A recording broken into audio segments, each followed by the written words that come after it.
Well, an affidavit is just paperwork that's filed. It's not recorded. It's filed.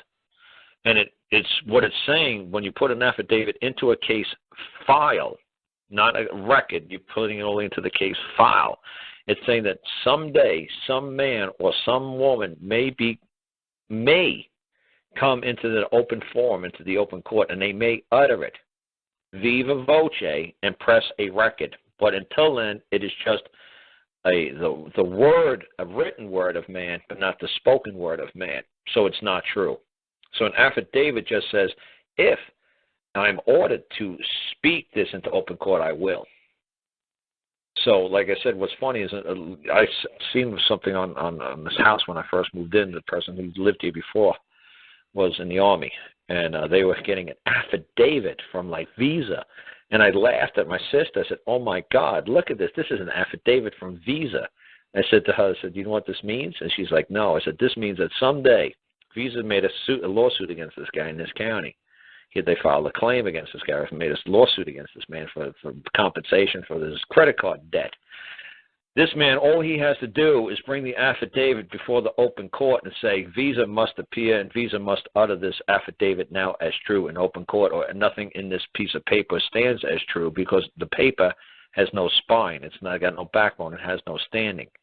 Only a man can stand in court. This paper has standing. Make the paper stand. Bring the man forward and make Visa utter this in open court and press the damn record, or it's not true.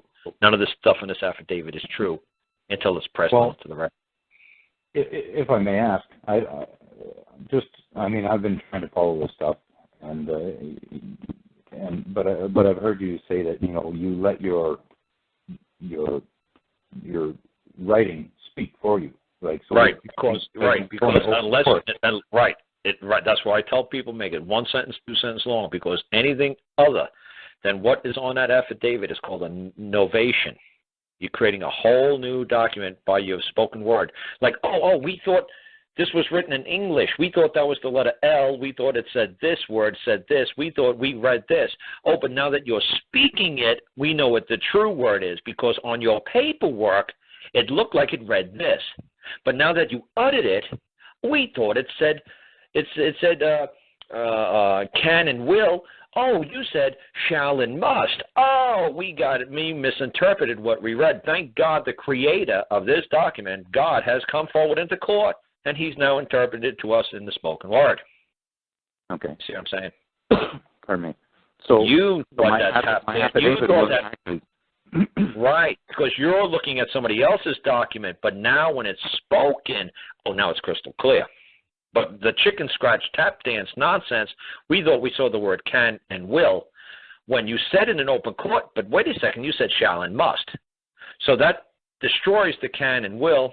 Now it's shall and must, because that is what we thought it read, but now that we have the man interpreting his own creation for us, telling us that this painting is upside down.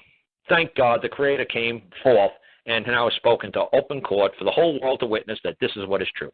We thought it read this. It's just like the Bible. You thought Matthew, Mark, Luke, and John. There were 4 witnesses that hung out with Jesus Christ every freaking day. 4 guys. 4 different interpretations of what happened on the same damn day. Exactly. Thank God Jesus. Someone was looking at the sky, someone was looking at the ground, someone was looking at the land. Thank God Jesus came into court now and made it crystal clear exactly what happened that day. Right. That's all it is. So even by filing my affidavit, where the judge, of course, is supposed to look at it. Yeah. They could try to guess what you're writing. They could try to interpret it, but it's not true. It's not true until you take the stand and you testify that it's true. Right. So when you actually go into court, like in your own case, I thought you mentioned before that you let your writing do the work and you just stay silent. And you say, if you have any questions, you say, well, no, my affidavit has everything that I have to say. Well, not my affidavit, my claim. I don't use the legalese term called an affidavit. I don't know what an affidavit is because it's their term of art. It's their term of art.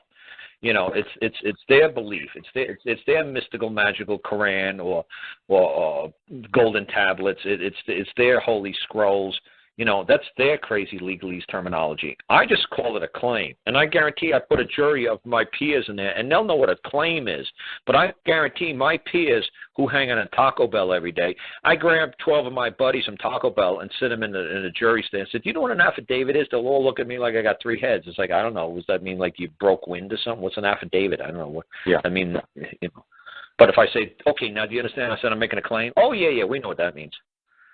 Right. So I never thought of their language.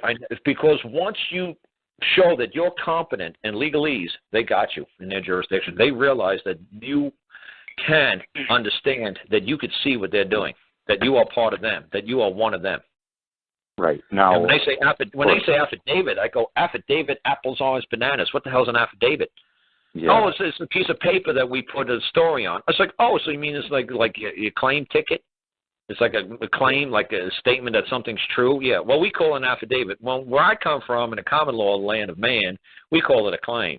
Now, where you legalese clowns come from, you might call it an affidavit or a Rumpelstiltskin, but we call it, we call it claim.